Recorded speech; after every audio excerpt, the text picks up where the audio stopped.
Le sexe et vous, 21h-22h sur Naradio du lundi au vendredi. Benjamin Ramagé, Et Sophie Caldi avec le Love Store Planète Eros. zone commerciale de Beaulieu à Pilboro. Il est 21h sur Naradio, comme tous les jours, c'est le sexe et vous. Nouvel horaire, nouvelle formule, 21h, 22h du lundi au vendredi. Et c'est toujours avec notre sexologue Rochelaise que vous pouvez consulter en dehors de l'émission. C'est Sophie Caldier. Salut Sophie. Je te remercie. Oui, salut, ça va ? Non, mais c'est vrai qu'en 2 minutes, pour répondre à vos questions, c'est un peu compliqué. Donc, si vous voulez une séance un peu plus longue, une séance classique avec une sexologue, tapez à la porte de Sophie. Sophie, tu as encore des créneaux disponibles, même si tu es très sollicitée. Je suis très sollicitée. Non, j'ai encore des créneaux, il n'y a pas de souci.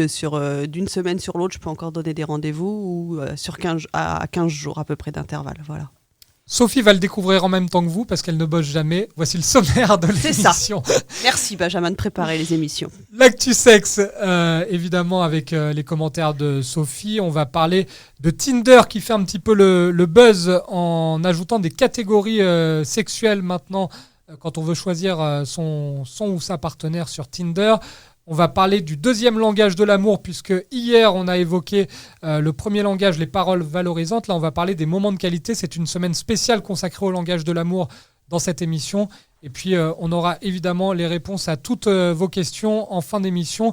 Pour les poser, Facebook, message privé, message public, la boîte mail de la rédaction@naradio.fr. C'est chaud, ça brûle, ça vient de tomber. C'est l'actu sexe avec... Sophie, première actu. Sophie, d'après un sondage effectué par des chercheurs américains, les femmes seraient plus adeptes d'envoi de photos nues que les hommes. Tu vas encore nous dire c'est pas vrai. Et si vous êtes démasquée, Sophie, vous aimez envoyer des photos nues. Mais si on est coquine, pourquoi tu dis qu'on n'est pas coquine ? Les femmes 4 fois plus susceptibles d'en envoyer que les hommes. Alors, il y a 2 raisons principales selon l'étude, Sophie. Ne pas perdre l'intérêt de leur partenaire et parce qu'elles y trouvent un levier libérateur à l'exploration de leur sexualité. Tu confirmes les raisons ? Oui, tout à fait. Effectivement, je trouve que c'est assez libérateur pour même... On va recevoir ici, je crois que c'est la semaine prochaine ou la semaine d'après, je ne sais pas, une photographe qui fait de la photographie thérapeutique. Et effectivement, j'ai participé à une séance et j'en parlerai un peu plus longuement la prochaine fois et du coup c'est très très très libérateur, je vous confirme. Donc et après c'est toujours agréable d'envoyer des belles photos à son partenaire. Et il y aura la semaine prochaine aussi un dossier sur les sextos parce que ça cartonne de plus en plus et Sophie nous dira les pièges à éviter parce que je crois que le but du jeu c'est de ne pas trop dévoiler, de ne pas y aller trop franco d'entrée. Enfin, il y a plein de techniques à connaître et Sophie qui est en train d'en envoyer là pendant l'émission des sextos tout à fait. vous dira tout. Alors ça, la deuxième actu, je dois avouer que j'ai adoré. Je dois avouer que heureusement que l'émission n'est pas filmée parce que j'ai essayé toute la semaine, j'ai failli me claquer, me déplacer une hanche, Sophie. C'est le buzz de la technique du coconut, Sophie. Alors, qu'est-ce que c'est que le coconut ?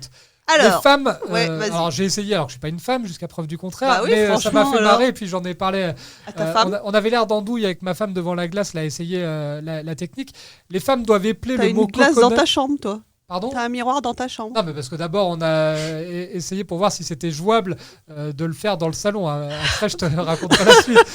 Les femmes doivent épeler le mot coconut, donc noix de coco évidemment en anglais, avec les hanches lorsqu'elles chevauchent leur amant. Cette technique donc consiste à dessiner le tracé des lettres C-O-C-O-N-U-T. C'est pas facile, il faut être assez souple, Sophie, j'ai essayé. Maintenant, pourquoi ça fait le buzz, cette technique ? Parce qu'a priori, épeler le mot coconut pour la femme qui est sur son partenaire, ça n'a pas non plus tout de suite un effet immédiat sur l'orgasme du partenaire. Non, mais pour la femme, ça peut être sympa parce qu'effectivement, donc la position au-dessus, donc c'est la position Andromaque, je reprécise, je redonne des noms, etc. Et effectivement, pour la femme, ça permet de se concentrer, de se vider l'esprit, donc d'oublier ses complexes et toutes ces interrogations. Effectivement, est-ce que je vais y arriver ? Est-ce que je vais pas y arriver ? Je lui plais ? Est-ce que je lui plais pas ? Est-ce que mon ventre il est pas trop gros ? Blablabla. Bla, bla, bla, bla. Tout ce qu'on sait faire, nous les femmes, tout ce qu'on sait bien se dévaloriser quand on est nu, et donc de pouvoir se concentrer sur autre chose et notamment sur le déhanché, et ça peut permettre effectivement d'oublier tout ça. Il faut s'entraîner, parce que moi le premier, on n'est pas Shakira tout de suite, Sophie, parce que c'est pas évident. Le C, ça va, Le O, ça va à peu près. Le N et le T, c'est pas si évident. Tu nous feras une démonstration, Sophie. Je me mettrai sur la table de Naradio dès demain. Le succès des backrooms, toujours au top. La dernière actu du jour, Sophie, on les croyait un petit peu passés de mode. Eh bien non. Détrônés par les applis de rencontres, les backrooms font tout de même un retour en grâce cet été, y compris auprès des jeunes. C'est là où c'est un peu plus surprenant.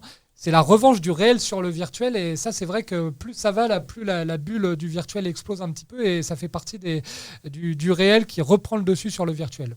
Alors, il faut savoir déjà expliquer ce que c'est un backroom, parce que tout le monde ne sait pas, Benjamin. C'est une Tu es là arrière-salle. pour, là, Sophie. Ah, Tu es là pour ça, partout.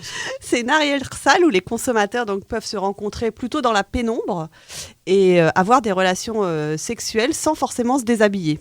Au départ, c'était plutôt historiquement dans les saunas gays qui avaient des backrooms. Et puis, ça pouvait être aménagé, effectivement, avec des trous dans le mur, etc., pour les voyeurs.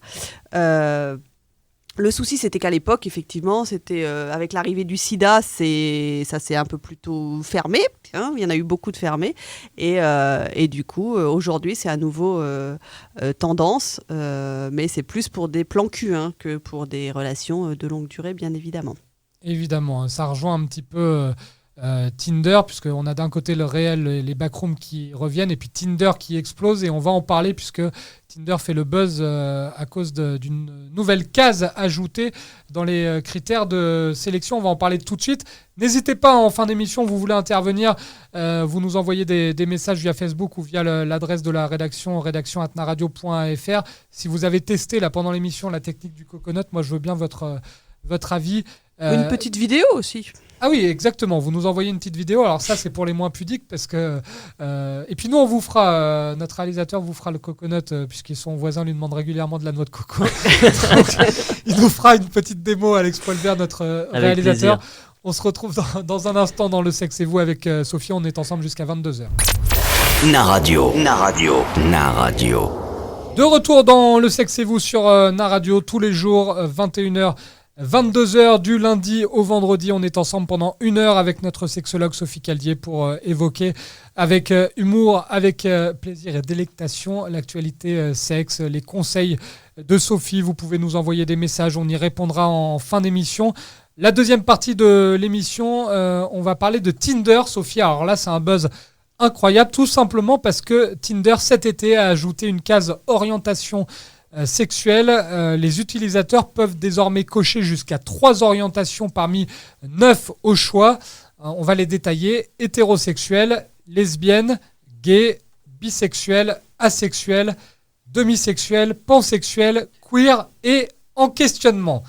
Alors, pour les gens comme moi qui ne sont pas forcément connaisseurs de toutes les catégories, ça va être important de les détailler. Alors, on va évidemment aller vite sur hétérosexuel. Ça, Ah bon, pourquoi c'est quand même pas très compliqué. Lesbienne, gay, même si on est en 2019, ça va, ça on maîtrise. Bisexuel, à la limite, on maîtrise.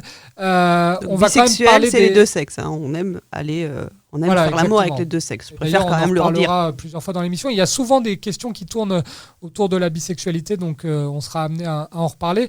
En revanche, là, les dernières catégories, Sophie, déjà, est-ce que tu peux nous expliquer, même si on imagine un petit peu, asexuel, c'est quelqu'un qui n'a pas besoin du sexe dans la vie, c'est ça ? Alors pas besoin, je sais pas s'il a pas besoin, Pas je envie, sais en pas tout si, cas. voilà, en tout cas, il a pas envie de faire de faire du sexe comme on dit au Québec. Donc du coup, il va plutôt être sur une relation platonique et effectivement, il y en a de plus en plus Par contre, faut pas négliger cette catégorie où les gens se mettent en couple mais sans sexe. Alors, c'est plus facile dans ce cas-là d'être deux asexuels dans le couple, parce que sinon, ça pose quand même un problème de frustration. Là. Tout à fait, oui. Donc c'est plutôt effectivement des gens qui vont pas aimer ça à la base ou qui ont subi peut-être des traumatismes, etc., qui se rencontrent et qui du coup peuvent vivre ensemble sans sexe, quoi. Mais une personne asexuelle peut quand même atteindre l'orgasme. Et bien, s'ils font pas l'amour. Non, Après, mais ça si, peut être dans les faire plaisir à fantasmes. son partenaire, parce qu'il y en a, j'ai vu des témoignages d'asexuels qui, quand même, pour contenter leur partenaire, c'est pas que se forcent, mais le font quand même. Quand tu te forces, tu as du mal à atteindre l'orgasme, quand même, à la base. Après, j'ai vu des témoignages, notamment, je me rappelle à l'époque où je travaillais avec Brigitte Lahaye, ça avait fait un buzz incroyable parce qu'elle avait elle l'avait dit et tout le monde lui était tombé dessus, il y a des personnes malheureusement violées qui, pendant le viol, atteignent l'orgasme. Ah oui, d'accord. Effectivement, oui, je suis d'accord effectivement avec ça, puisque c'est pas Parfois, contrôlé. Parfois, c'est plutôt. C'est un on aime pas réflexe. ce terme-là, mais c'est plus chimique que. Voilà, c'est un réflexe physiologique, effectivement. Hein. Donc, on peut mouiller, ça, comme les hommes bandent, les femmes mouillent, c'est la même chose, c'est le même principe. Donc, oui, effectivement. Après, je ne sais pas si les asexuels font vraiment l'amour. Hein. C'est un On contrat essaiera de d'avoir départ. des témoignages. N'hésitez pas, si vous êtes asexuel et que vous voulez un petit peu venir dans l'émission nous expliquer votre situation, ça nous intéresse grandement avec Sophie. Catégorie demi-sexuelle, ça c'est quoi? C'est les gens qui sont atteints de demi-molle? Non. Donc c'est à mi-chemin entre sexuel et asexuel, justement. Hein. Donc c'est des gens qui sont sexuellement attirés par personne au départ, sauf s'il y a un lien émotionnel fort qui se développe. C'est-à-dire ça peut être soit un sentiment romantique ou une amitié profonde. Donc une personne peut alors éprouver de l'attirance sexuelle et du désir envers ce partenaire-là et pas un autre. Donc peu importe le sexe, hein, bien évidemment, c'est effectivement une personne qui va être attirée par quelqu'un avec qui ils ont des émotions et des sentiments forts. Heureusement que tu es là, Sophie, parce que c'est vrai que ça paraît beaucoup plus clair. Il va falloir être aussi clair sur la catégorie pansexuelle. Alors, on dit aussi omnisexuel. Hein. Alors, j'ai été chercher, je me suis documentée quand même aussi. Tu parce que pas toutes les non, catégories, rassure-moi. Parce que... Pansexuel, je ne connaissais pas, et demisexuel non plus. Pansexuel, donc c'est un individu qui peut être attiré sentimentalement ou sexuellement par un individu de n'importe quel sexe. Par les pans. Voilà, donc c'est peu importe. C'est pas la même chose que bisexuel. Hein. C'est vraiment, effectivement, peu importe. C'est vraiment au départ sentimental ou sexuellement par un individu. Voilà. Queer, parce que souvent le mot queer est associé à la communauté gay, mais ça n'a rien à voir en fait. En fait, au départ, ça veut dire, en anglais, ça veut dire étrange, peu commun, bizarre ou tordu même. Alors, tordu, ils vont peut-être pas apprécier les queers qu'on dise ça d'eux, mais c'est la traduction littérale, là, je parle. Hein, mais on appelle cette catégorie-là également allosexuel ou intersexuel. Donc, c'est l'ensemble des minorités sexuelles et de genre. Donc, ça va être des personnes qui sont non conformes aux normes de genre, non mono-amoureuses, non diadiques, transgenres, etc.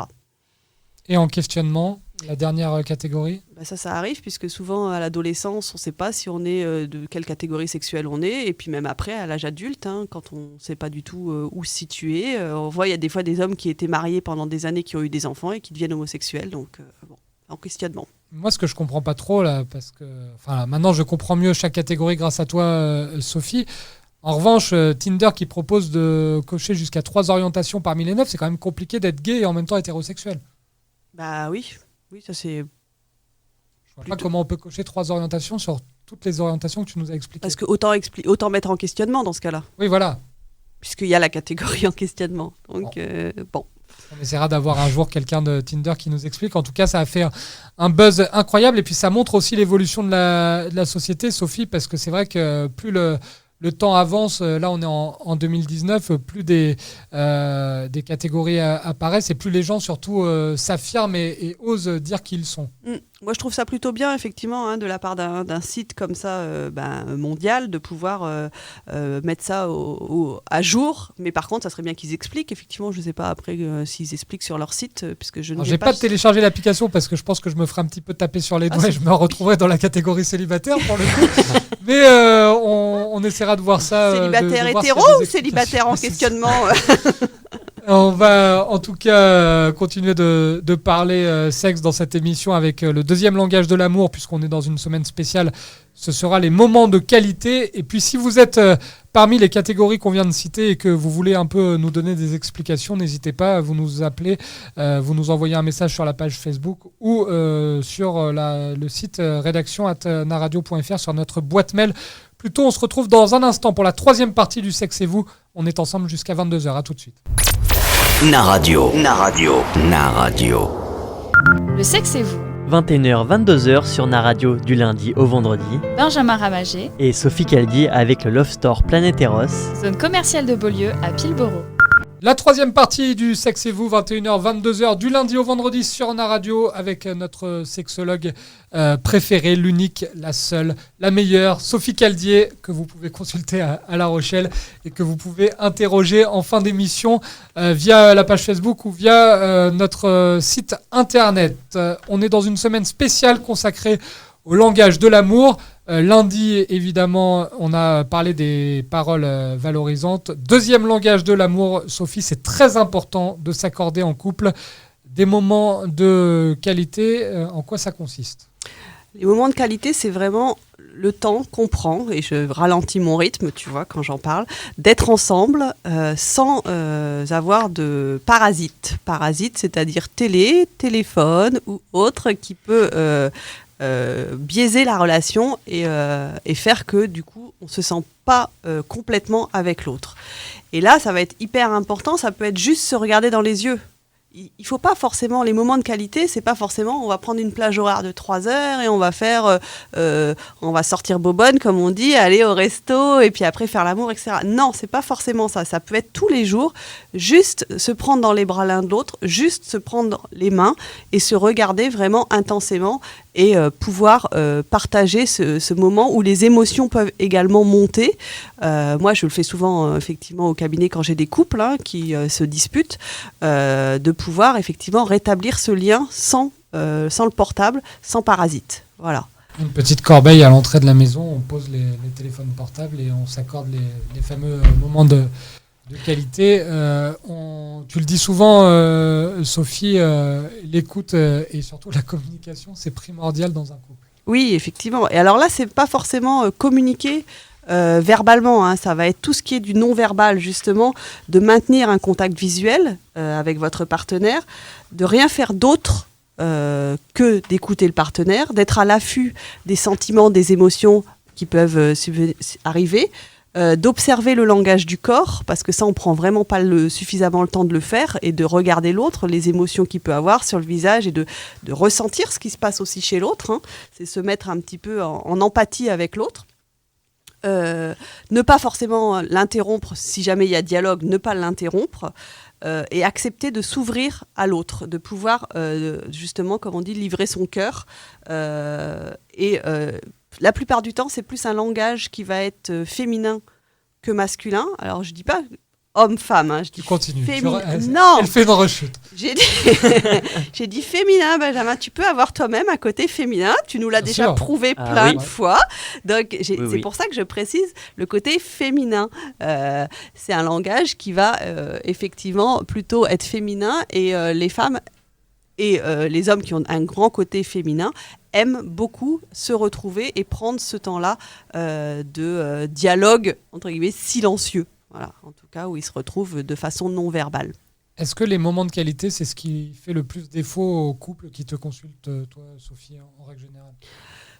Alors, là, pour le coup, je vais mettre du sexuel là-dedans. Pour les femmes, oui, c'est ce qui va leur manquer le plus. Elles ne se sentent pas assez regardées par leur homme, et donc du coup, ce qu'elles réclament, c'est effectivement du temps de qualité avec le mari ou le partenaire. Ouais, effectivement.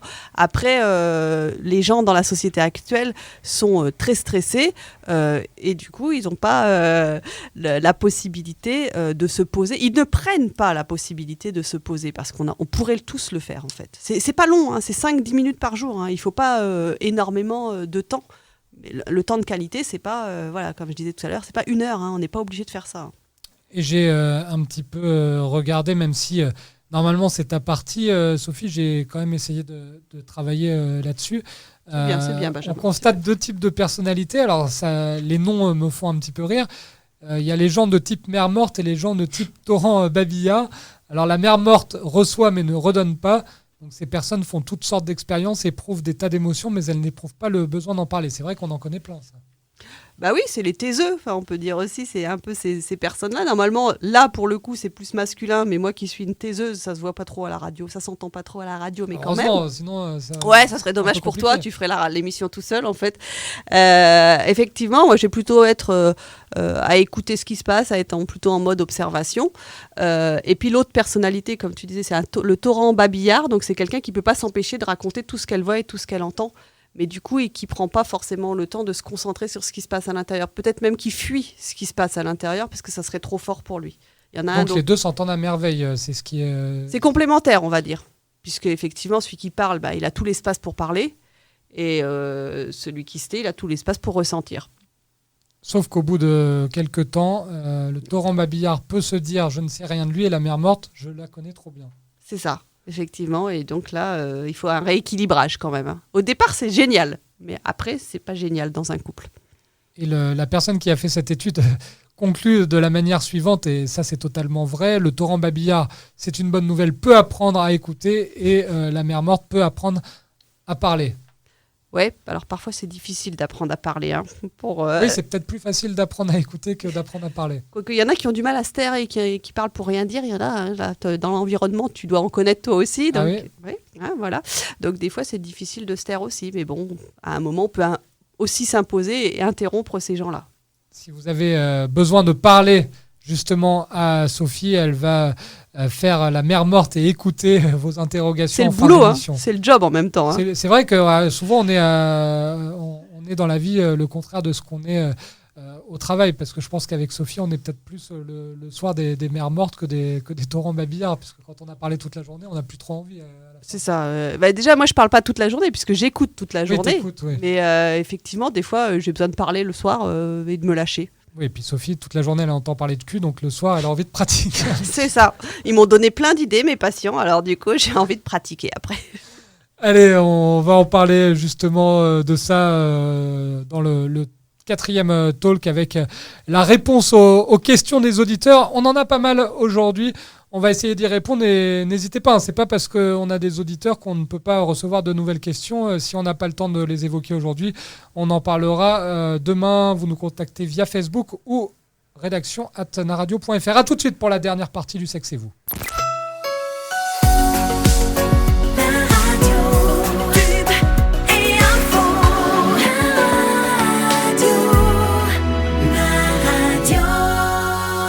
La dernière partie de l'émission, le Sexe et vous, on est ensemble jusqu'à 22h et on répond à vos questions. Vous nous les avez posées via Facebook, via l'adresse mail de la rédaction, rédaction@naradio.fr. Il y a également le hashtag le Sexe et vous sur Twitter qui est disponible.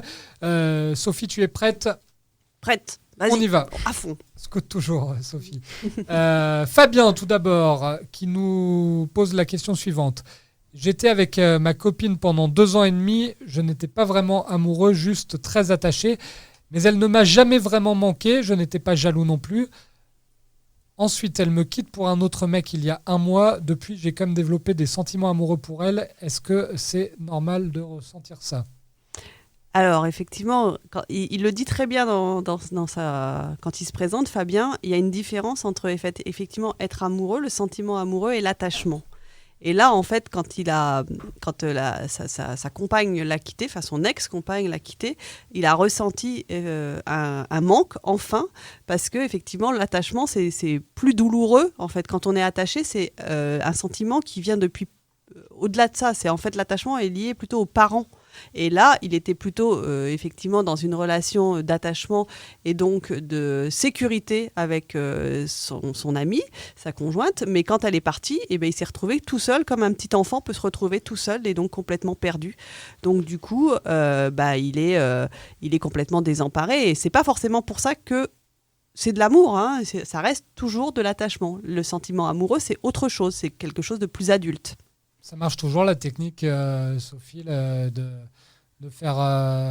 rendre quelqu'un jaloux, son ex jaloux qui a quitté, dès qu'on se retrouve avec quelqu'un d'autre, de le rendre jaloux et de le récupérer. Des fois oui, mais pas tout le temps, et ça dépend toujours des personnalités. Hein, ça, on peut pas. Il y en a qui vont pas plus être attachés parce que l'autre les rend jaloux. Hein. C'est juste le sentiment de perdre l'autre. C'est comme si c'était un objet en fait et qu'on le perdait. Donc c'est rien à voir avec la personne en fait. La peur de perdre qui peut faire réagir. On est très écouté aux États-Unis, Sophie, parce qu'on a un auditeur qui s'appelle Tyrone qui nous pose une question. Alors c'est en anglais, Sophie, tu vas réussir à comprendre ? Non, c'est en français. Bonjour Sophie, bonjour Benjamin, bonjour Tyrone. Comment peut-on s'y prendre pour exciter sexuellement une fille avec de simples mots ? Alors ça tombe bien, c'est totalement Tyrone dans le le sujet de l'émission du jour, puisqu'on a beaucoup parlé des paroles, qu'elles soient valorisantes ou pas. Là, Tyrone ne veut plus avoir des combines, Sophie, pour exciter sexuellement avec la parole. Alors, ça dépend à quel moment. Si c'est avant, effectivement, de faire l'amour, ça va plutôt être des paroles pour les femmes affectueuses où il va révéler ses sentiments. Et là, ça peut effectivement exciter une femme. Et pendant l'acte, après, on peut passer sur du plus cru si la partenaire est OK avec ça. Si elle n'est pas OK, non, parce qu'effectivement, au contraire, ça peut lui enlever toute forme d'excitation. Hein. Donc, il faut vraiment faire attention. Donc, avant, moi, ce que j'appelle maintenant les pré-préliminaires, effectivement, le discours, le langage est très important. Écouter une femme, des fois, c'est même pas forcément lui parler, c'est écouter une femme peut faire qu'elle se sent attirée, excitée par l'autre. J'espère que Tyrone aura la réponse à sa question. Là, c'est pour moi, Sophie, on a une question capillaire. Donc, je me sens concerné. C'est Angèle qui nous pose cette question. Mon nouveau mec aime me tirer les cheveux pendant nos rapports. Pourquoi il y a des mecs qui aiment tirer les cheveux des femmes ? Est-ce que ça veut dire qu'ils veulent absolument dominer ? Alors je te réponds, Angèle, moi j'aime tirer les cheveux parce que je les récupère et je me les réimplante. Ça marche pas beaucoup, mais... Non, pour l'instant ça n'a pas très bien marché, mais j'y crois encore. Non, Sophie, c'est vrai qu'il y a pas mal de mecs qui aiment tirer les cheveux des femmes. Ça veut dire quoi ça ? C'est que de la dominance Ça peut être effectivement ça, mais c'est aussi du coup de l'ordre du fantasme. Hein. Et puis on voit aussi beaucoup ça, je pense, dans les films porno. Alors je suis pas une spécialiste, je regarde pas tous les films porno qui existent, mais effectivement. Pourquoi tu me regardes quand tu dis ça ? Je ne sais pas. Tu veux que je regarde Alex ? Oui, c'est mieux. Bon, d'accord, je regarde Alex. Mais non, je pense qu'effectivement, c'est plus quelque chose, de l'ordre quand même de la domination, hein, mais d'avoir la main mise et puis c'est plus effectivement excitant pour l'homme. Alors pas forcément pour la femme, du coup.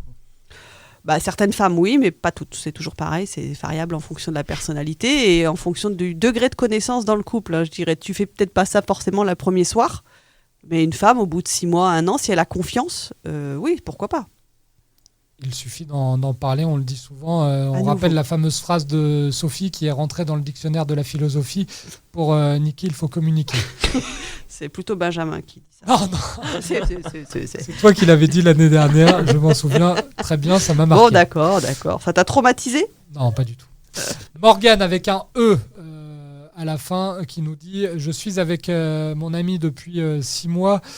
Dont 4 mois en plan sex friend, donc en plan cul comme on peut dire vulgairement. Sur le plan sexuel, je commence à éprouver de l'insatisfaction. Je commence à me dire que sexuellement, je ne suis pas compatible avec lui. Comment en être sûr, Sophie ? Alors ça, c'est vrai que c'est une question, la compatibilité sexuelle, ça peut être quand même très important dans un couple et pour en être sûr, ça ne doit pas être évident.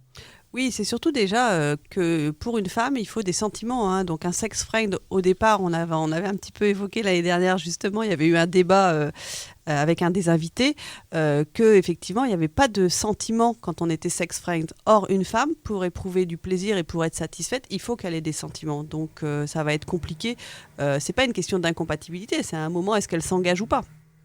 Alors l'amitié homme-femme, c'est un long débat, ça...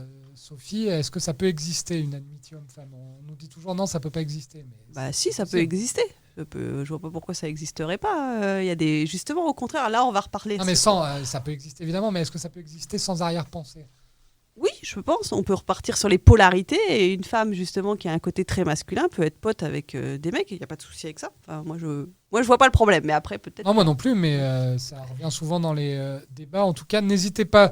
Si vous avez une histoire d'amour avec quelqu'un qui à la base était votre meilleur ami ou évidemment si vous avez une question par rapport à tout ce qu'on a dit dans l'émission, vous voulez en parler, Facebook est là pour ça, vous nous envoyez un message, on y répondra demain de 21h à 22h dans une nouvelle émission du Sexe et vous, on parlera de l'actu, on aura le gérant de Planeteros, le sex shop de Beaulieu-Pulboro qui vous dira quelles sont les meilleures ventes et quel cadeau à offrir à un homme ou à une femme, ça va être super intéressant, n'hésitez pas, rendez-vous demain 21h, 22h.